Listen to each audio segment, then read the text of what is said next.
Hello and welcome to Exploratory Data Analysis Module 3, Deep Dive, where we'll be exploring more complex or involved data exploration.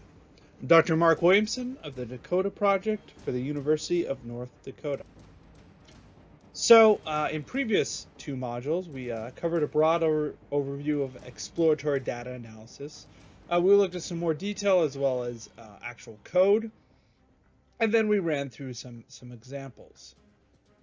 So this time, we're going to look at some more advanced techniques for exploratory data analysis, namely visualizing more dimensions, engaging in model selection, and creating more complex plots.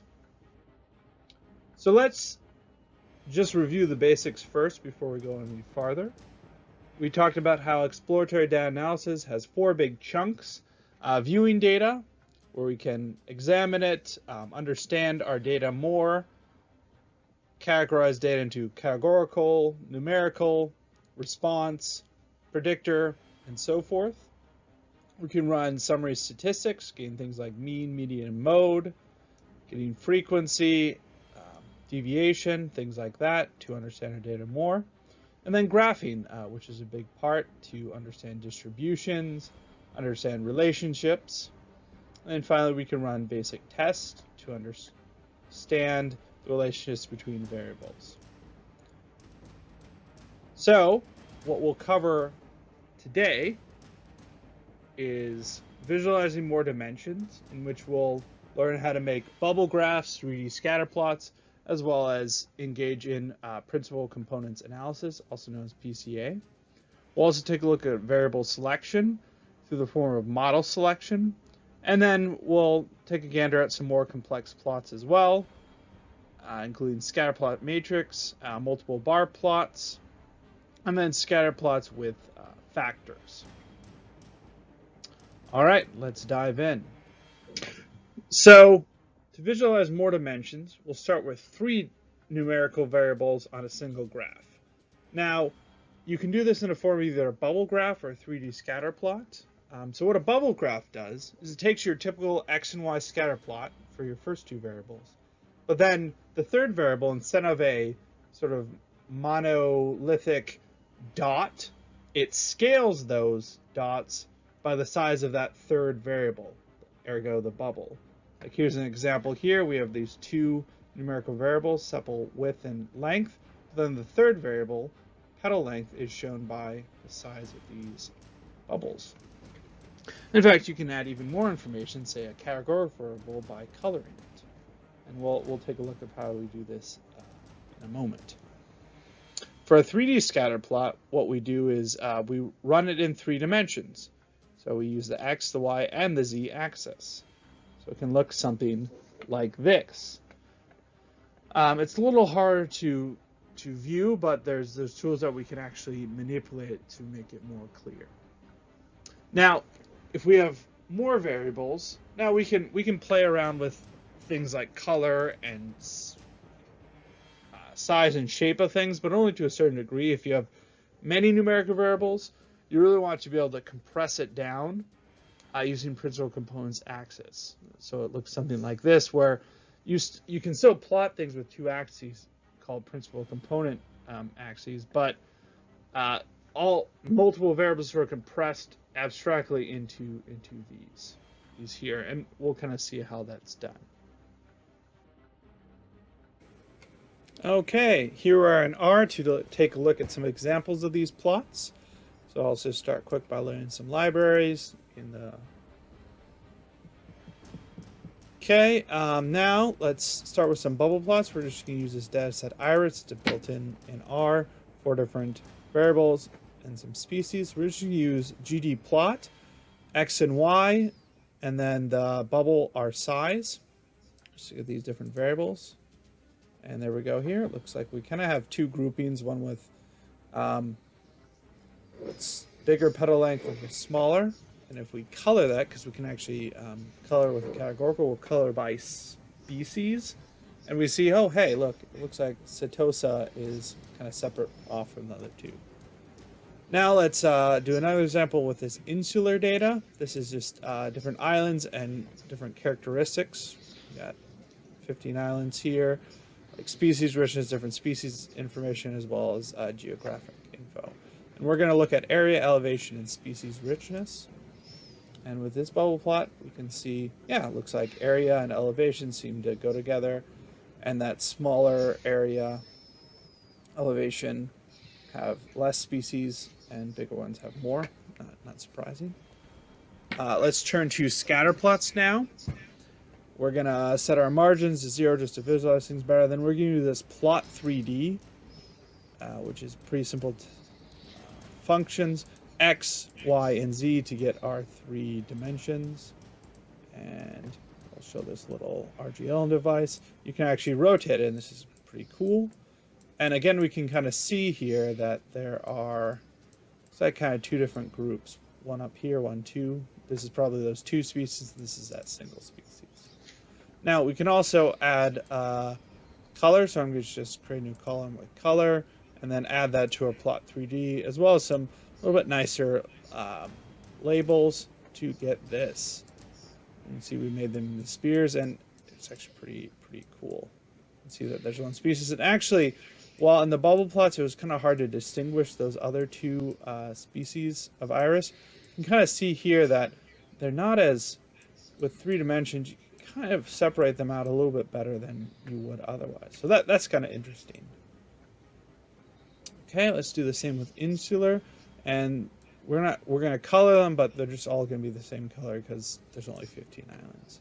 You can see here, this is see here, area, elevation, species richness. You know, there's a lot of clustering down here at small islands with few species. You know, several kind of in the middle, and then one kind of big island with a lot of species. So kind of interesting. So a little hard to interpret 3D plots, but pretty cool and can give you some more information. So now let's go to principal components analysis. So we're going to use ARS data again. We're going to log transform the data because I think that's helpful for this type of data. And then we're going to use this PR comp, principal components, to create a object called IRPCA. And we're going to use our log. And then we're going to center and scale, which is advisable. So we'll just do that. This is pretty basic. PCA. Obviously, there'd be a lot more complex things you could do. So we're first going to print that object we got. And this shows us we have 4 principal components because there's going to be a principal component axis for each variable. There's that. Plot helps us kind of show how many principal components are really give variance. And we see here that it looks like about 2 give most of the variance, 3 and 4 don't really help too much. And that's kind of confirmed if we take a summary, shows the importance of the components. I like to look at proportional variance. It looks like the first principal component is about almost 3/4 of the variance, and then the next one is about that, the rest of it, and these really don't contribute too much. So then we can use, there's different ways to get PCA plots. I like library G Fortify, so we'll load that in and run this auto plot. So it shows the first 2 principal components. We see the first one and the second one here. And it looks like there's 2 distinct groups, not surprisingly. So we're going to do a little bit more here. We're going to add our loadings, and then as well as our color by species to see more of what's going on. Okay, and we can see here that Ceratosa, again, is pretty easily separate from the other 2. And then these kind of the loadings. Looks like for principal components 1, really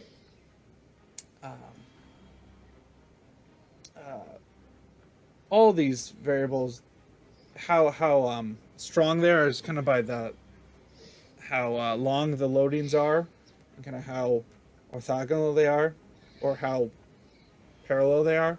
Looks like these are pretty positive, where this one's a little bit negative. Whereas it looks like for the second principal component axis, it seems like sepal width and sepal length are really the ones that are driving that. Okay, so now let's take a look at insular, and we're going to take a look. We'll use this, and then we're not gonna log transform, but we are gonna center and scale and do an insular PCA. Take a look at that. And since we had more variables, there's gonna be more principal components. I'm gonna do the summary and plot again. See here. Okay, now it looks like first, second, maybe even the third and fourth. It's hard to tell. I probably would only use the first two, and looking at the importance, looks like the first two is like 40, then like 30, and about 10%. So like the third isn't too bad. So that gives us some information. Not surprising since we have more things going into it. We do just a quick auto plot here. So there's some information. I'm actually going to color by island, which is kind of weird because island aren't a category. They're all separate, but it's a kind of quick and dirty way to at least be able to get a feel for things and also do loadings. Seems like a lot of the loadings are kind of all over the place. But we see like kind of species and species richness are here. Some of these things seem to be redundant, like distance to different islands seem to be saying the same thing. And we can kind of get a feel for like, looks like this one up here, Santa Maria, it looks like it's kind of the most different of these. So that's kind of interesting where things like, this looks like Chile and possibly Merida. See, this is why color isn't the best, but it's sometimes tricky to label things. So this is a quick and dirty way. So there we go. That was some examples of plots in R. Okay, let's move on now to a quick assessment. Got 3 questions here. I would suggest you pausing this, working this out on your own, and then we'll look at it together. Okay, welcome back, hopefully. Take a look at the first one here. This picture, which is a bubble plot, we asked about the relationship between height, weight, and age. Well, I would say it looks like as one variable increases, such as age, the other two tend to do as well. So the ones who are the tallest have the most weight and are the oldest tend to be these ones up here. So they all seem to be positively related, which makes sense. The second one, based on the PCA summary, so these two things here, how many components capture the majority of variance? Well, I would say 2, because together they cover almost 90%, so these are the first 2 components, and if we see the proportion of variance, first is like 70%, the next is like about 19, so it's almost 90% for these 2. So I would just have those. And then 3, which are the following variables, will be colored in a 3D plot. So I would say something like college major, because these ones are numerical. You would have them as like the points, but then the color could be this category. Let's move on to our next topic, variable selection. We'll be examining here model selection. So the scenario is this. Say you want to run something like a regression, but you have a lot of predictor variables that you think will help predict some sort of response. Now, you'd like to be able to trim them down to only ones that are actually going to be important instead of making a giant model with everything. Now, you could, and if you have a lot of variables, you really can't try every combination to see which ones match together, because you can imagine some that you include in having an effect only if other variables are also present. So we can do this through model selection. There's 3 different types we'll cover: forward, backward, and stepwise selection. So just as an example here, say we have a response variable and 6 predictor. Now, if we really wanted to try every prediction, we'd have to start with a model with a single variable, do that 6 times, and then start adding in and trying every single combination. Now, that's impractical if not impossible, so instead we're going to try a subset by either adding variables one at a time. For example, here we add variables until our models can't get better. That's forward selection. uh, starting with all of our models and taking ones out until we can't get any better, which is backward selection, or we can do stepwise, which is sort of like forward, but you can actually add or subtract. So let's jump into coding to see how this is done. Okay, we're going to turn to SAS this time to do some model selection. I find that SAS is easier. Of course, you can do this in R. I'll just showcase this in SAS. So we'll use the same data set that we used before, the iris data. I'll just print this out. This is available in SAS help library. So there we go again. So say we want to predict petal width by some of the other variables. Now we could just run a bunch of models ourselves, like length alone, width alone, the interaction, both, one plus interaction, one plus the other plus interaction, or all three. You could run that, and we could all compare them individually, but that would certainly take a lot of work. We can get these results. We see, for example, looks like length predicts width pretty well, whereas septal width doesn't as well. And then when you get these contour plots, which are kind of hard to interpret when you have more than one variable. But you could theoretically do this and find the best of all possible variants. Though it is kind of hard because with some of these, there's an R square. It kind of shows how much the variables explain. It's not, you can't really directly compare R squared when there's more than one variable, because inevitably if you add more variables, it's going to explain more, so that kind of biases variables that are models that have more variables. I mean, there's ways around it, but a simpler method altogether would be to run proc glm select. So we're going to plot some stuff out with criterion candidates. So our model is going to be petal width, which we're interested in, and then sepal length and width. And then if we use this bar, this is essentially shorthand for this whole expression where it's one, the other, and then their interaction. Their interaction showed by the pound symbol, I believe that is. And then we can do different selection methods. I'm going to use what's called stepwise, and then to select the best model, we're going to use AICC. That's kind of the standard. ACCI's information criteria, and then the C is corrected for small numbers.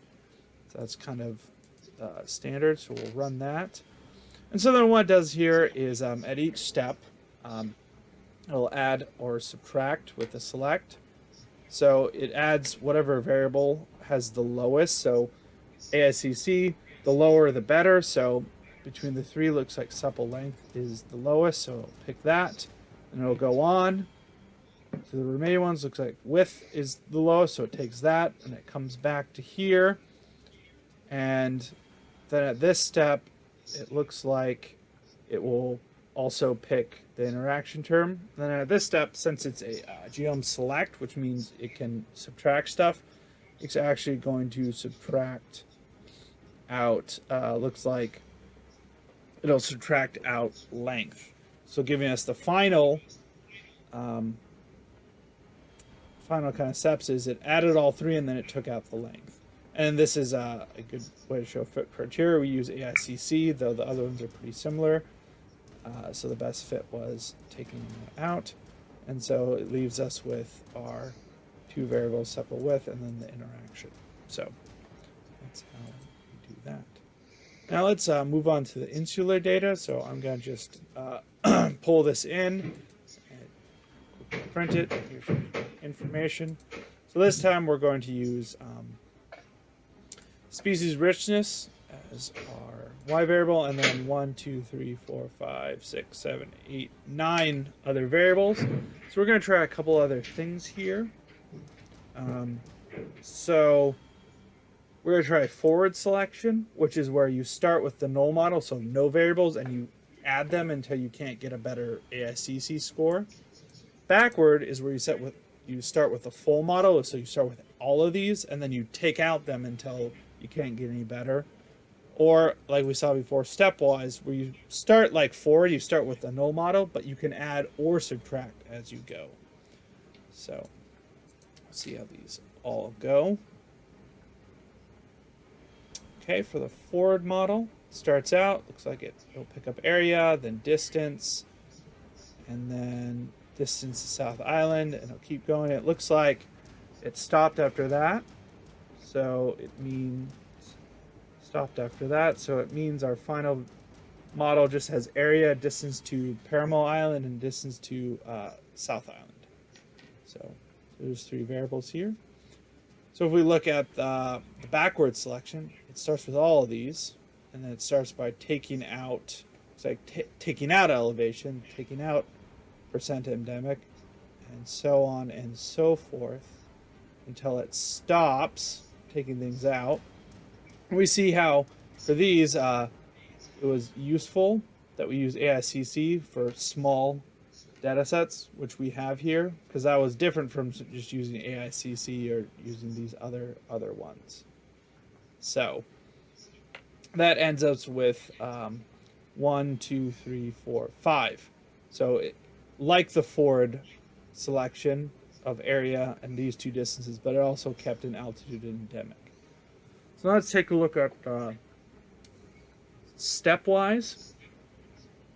It's going to kind of do the same thing as the forward for a while here, and it looks like it ends up, with the same sort of thing as the forward. So there we go. You can see here that they didn't look at absolutely everything, so they actually came up with slightly different answers. Though I would probably go with the forward and stepwise because they're smaller models overall. All right, that is model selection.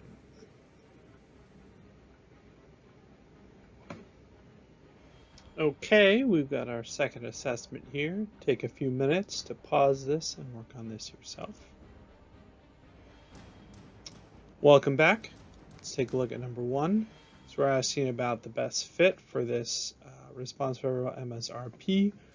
And it looks like we have 1, 2, 3, 4, 5, 6 variables that's added stepwise. You can see the plus symbol. It looks like 6 is the best using AICC, but it really doesn't matter here, up to a model that includes cylinders.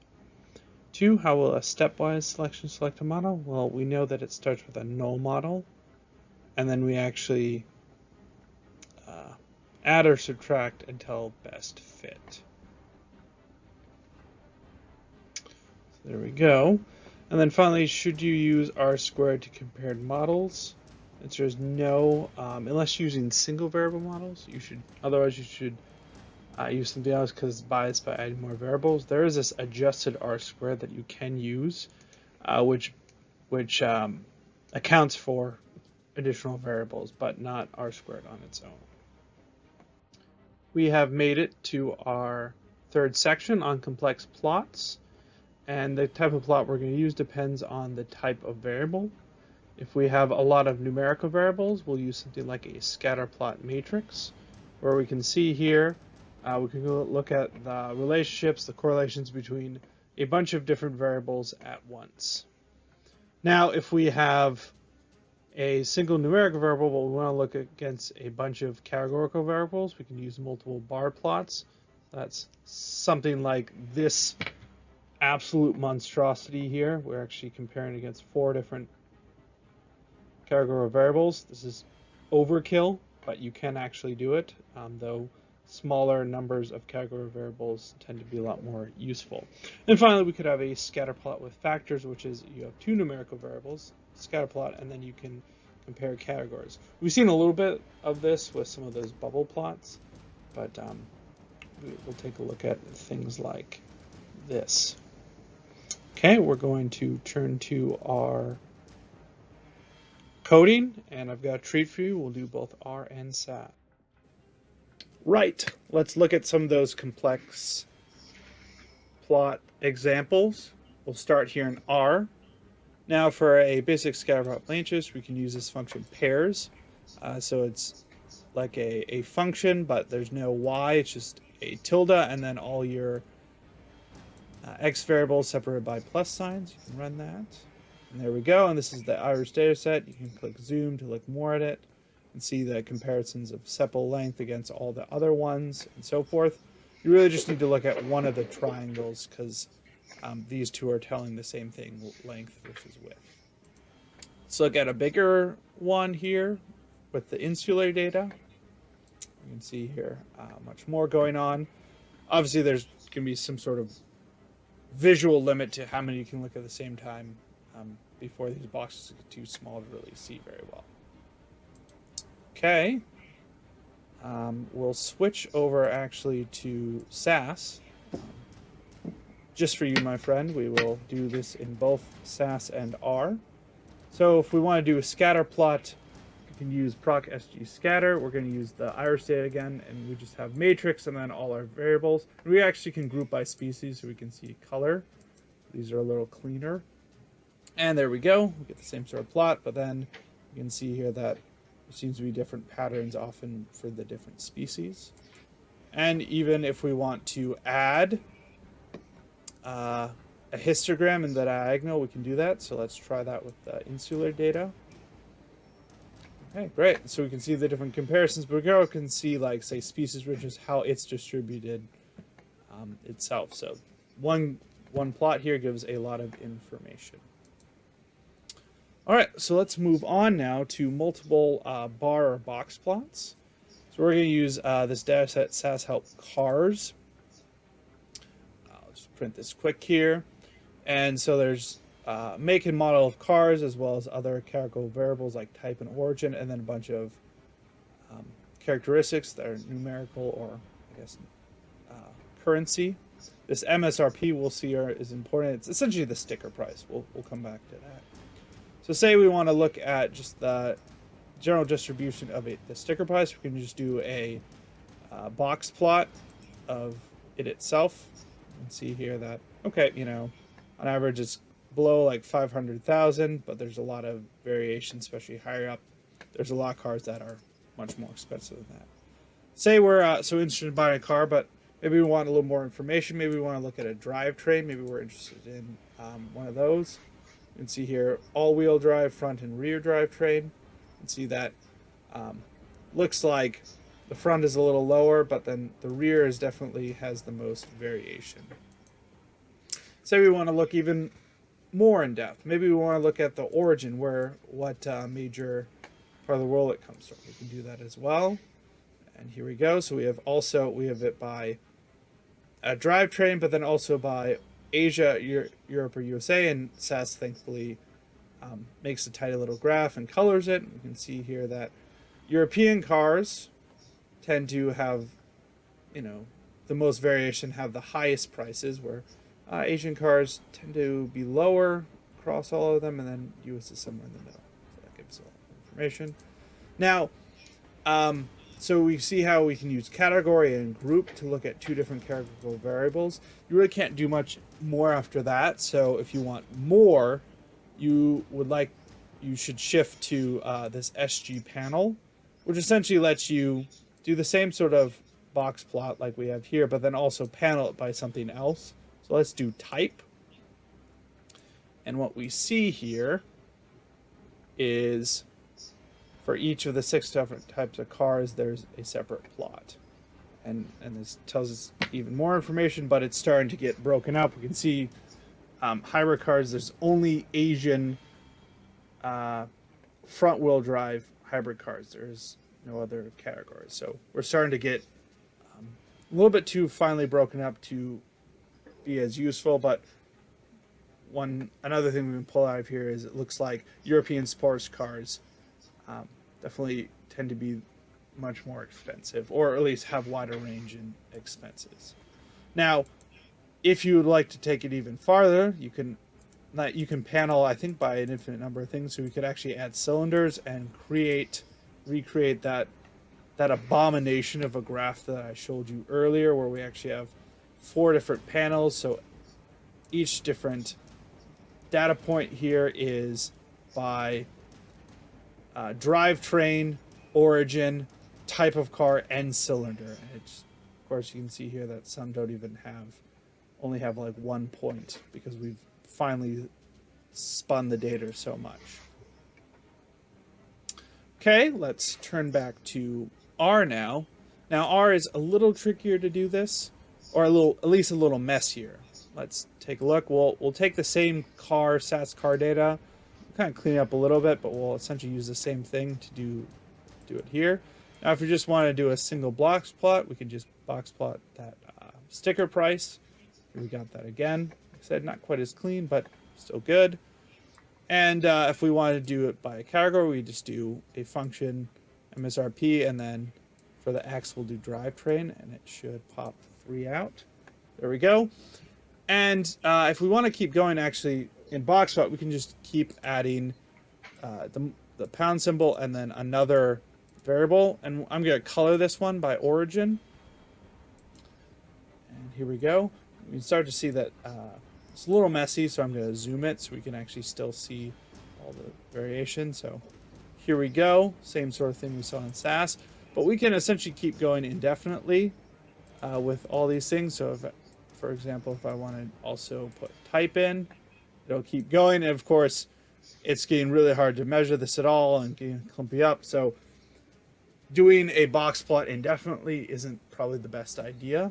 So there's other ways to do it. You can do more sophisticated ggplot. Find the simplest way to do this is just to do separate plots. You'll need to change your parameters by how many plots you can have. So we'll do 3 by 2 using this. And then we'll just make 6 different quick box plots of this type of data up here, separated out by the 6 different types. So a little more work, but not too much work to have a fairly reasonable plot here. So there's that. Obviously, you can clean this up a lot. You can color it. You can relabel things. All that in R, you just have to do more work. Of course, you can certainly just do a box plot where you keep adding categorical variables, and you can, of course, get this sort of monstrosity, which actually doesn't really help interpret anything because it's so small and squished and terrifying. So I guess don't do that. All right, finally, let's look at scatter plots by categories. So we're going to use this same data, but now let's start by just taking the log of that sticker price, that MSRP, just to make it a little more palatable or a little more visible.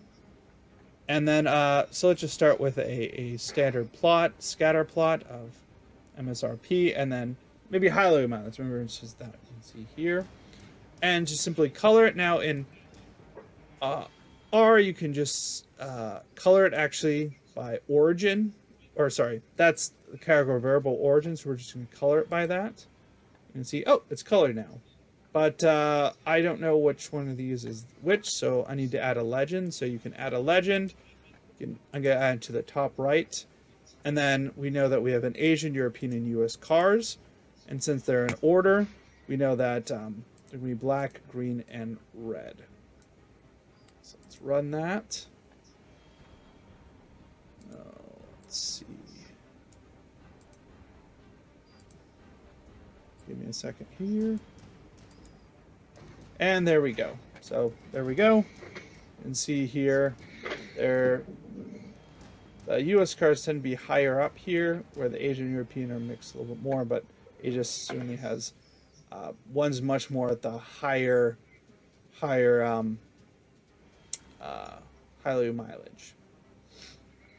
Okay, and let's finally, just for you, my friends, just for you, we will go back to SAS, and we're going to run using the same cars set. We're going to take the natural log, so we can do scatter plot here, and then if we want to color, we can group them by origin, and then it'll automatically make a little legend for us, so it's a little bit easier. And here's the same sort of thing we got. So there you go. Both R and SAS are adept at making these sorts of plots. All right. Now, take some time to run this next assessment, and we'll go through this together. All right, welcome back. Let's take care of one. So we have a scatter plot here with temperature and pulses, and then we've split it out by two different species. Really what this can kind of tell us is that this blue, this exclamationis, seems to tend to have more pulses per hour as temperature increases than the other one. It has a higher slope. To the right, we have the three-way plot. We're asking about relationships, and really, I don't really see many. There might be some sort of something like this going on between response 1 and 2, but it's hard to tell. We might need to transform the data to really understand this. And finally, we're asked to try to visualize this sort of data with weight and then these different categorical variables. The one we'd want to use would be a box plot, where we can have weight and then by all these different categories. So some caveats and concerns. Make sure we're using variables that are relevant to research questions.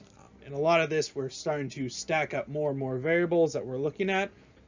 So try to avoid mining for significance, in where you just throw a whole bunch of variables in there and kind of by random chance you're going to be bound to find some sort of correlation. We'll only include things that have a reason to be there. And remember, you shouldn't have, in things like regression, you shouldn't be having a bunch of correlated covariates, correlated variables, because then they're really not adding more information if they're highly related to one another. So that's a good way to use scatterplot matrices. Remember, there are limitations to visualizing complex data. Remember, I showed you some of those monstrosities of box plots that were just too small or too broken down. Remember, we can always use something like tables as approximate alternatives if we really need to dig into such detail where visualizing plots fail us. And finally, remember, exploratory data visualization is not analysis. We need to make sure we're visualizing our data, running the appropriate tests, and then if there is significance, we can make nice plots of those results. Box plots are not the same as bar plots, and so forth. Finally, let's go through a few real-world examples of some more complex data. This is cancer data for the US. This is a really nice set of bar plots that split out cancer in three different categories. There is race, by the color of the plot, the position, so localized, regional, distant, and all stages, and then the kind of cancer. We see all the way from femoral breast to uterine corpus. This really gives a lot of information in a pretty tidy manner here. So this is a good example of more complex data being visualized. This other one is from a recent science paper on genes and regulatory effects across human tissues. Here we have some nice things. We have this plot here that has both the number of samples for number of samples and the number of genes. I think they're E genes or S genes, maybe the ratio. But then you see there's different shapes for like splicing and expression, and also different colors, which apparently are going to be tissue colors. So they're packing a lot of information in one graph. We see a little bit simpler bubble graph where we have the relationship between cis genes and trans genes, and then the number of samples shown by that bubble. And they, have more other plots here as well. So to summarize, there are lots of methods for more advanced exploration and visualization. It really helps us understand our data so we can get better results out of it. And these sort of techniques are increasingly useful in the era of very large data sets, very complex analyses, where a simple t-test and bar plot might not cut it. So thank you for joining us for this third module in exploratory data analysis, our deep dive into advanced methods. Join us next time for a new set of modules. Thank you.